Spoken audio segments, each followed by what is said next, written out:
Hello，大家好啊！張師傅今日同大家介紹呢，就係一個4至5人單位4至5人單位間咗3間房嘅。先睇睇個廁所先啦。廁所假天花連埋2盞 LED 燈俾埋你啦。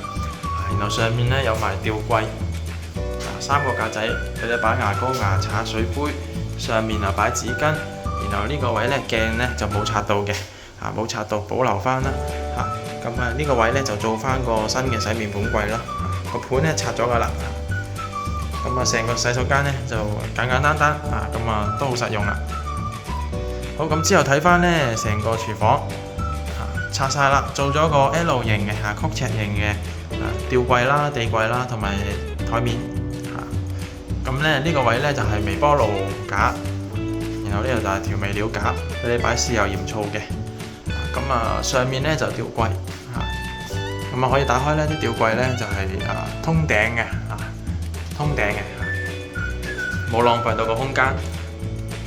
好，呢個位置呢就係做咗3個櫃桶啦，俾你擺嘢嘅。然後其他打開就裡面儲物空間啦。呢個洗衣機、星盤、煮食爐、油煙機喺晒度噶啦。好，咁睇翻成個廳啦，成個廳就鋪咗600乘600嘅方磚嘅，600乘600嘅方磚。未清潔，清潔咗好靚啦。性價比高啲啦，600乘600嘅方磚。好，咁呢個位置呢就係做一組獅子櫃嘅，獅子櫃儲物櫃。呢個位呢就係儲物嘅空間比較多啲，有齊櫃桶啦同埋鞋櫃嚟嘅。下面呢打開，全部都可以擺鞋㗎，有3個架，設計咗都係擺鞋嘅。層板可以自己調校啦。然後呢，你話擺嘢櫃桶亦都可以嘅。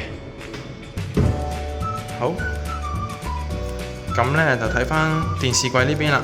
電視櫃呢邊做咗做到頂嘅電視櫃，下面係地櫃啦。呢度有個裝飾櫃啦，用咗黑框嘅玻璃門去做個裝飾。然之後呢度就係開放格，俾你擺一啲公仔嘅。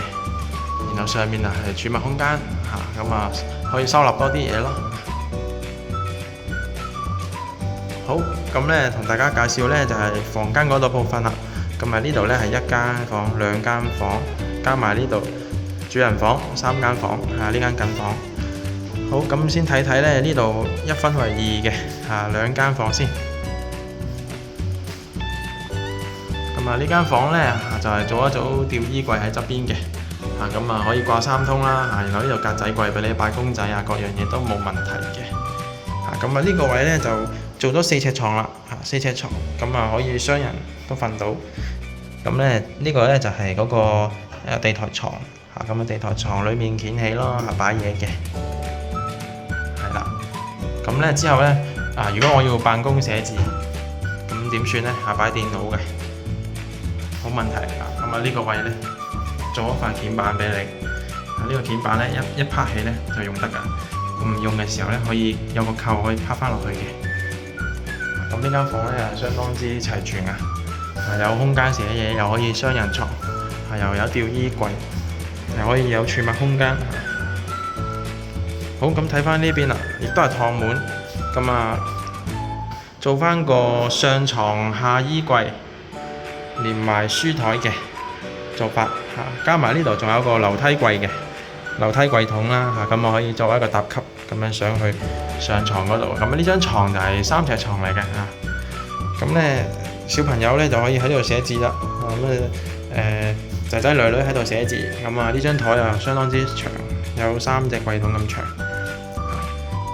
擺電腦各樣嘢都冇問題嘅。喺呢個位見住個綠油油嘅景色都 OK 嘅，精神啲嘅。呢個位呢亦都係可以俾你掛衫，大件嘅衫小朋友各樣嘢可以擺入去。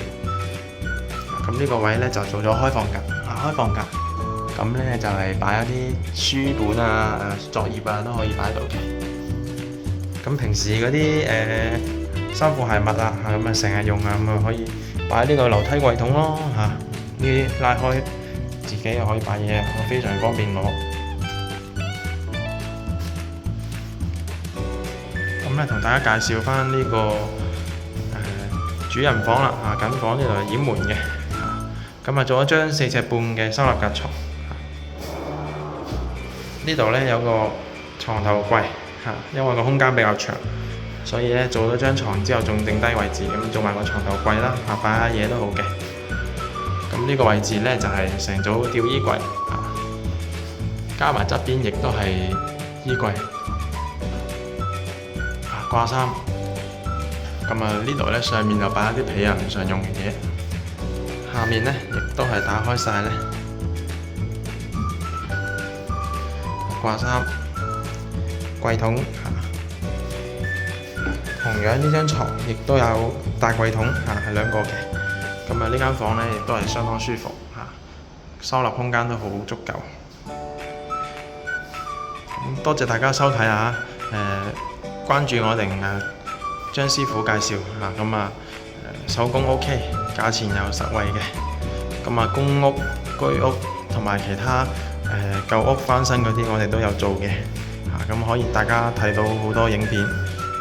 咁有興趣嘅可以聯絡我哋電話啦，55406496嘅55406496，咁直接 WhatsApp 得噶啦，都有時間會覆返你嘅，多謝大家。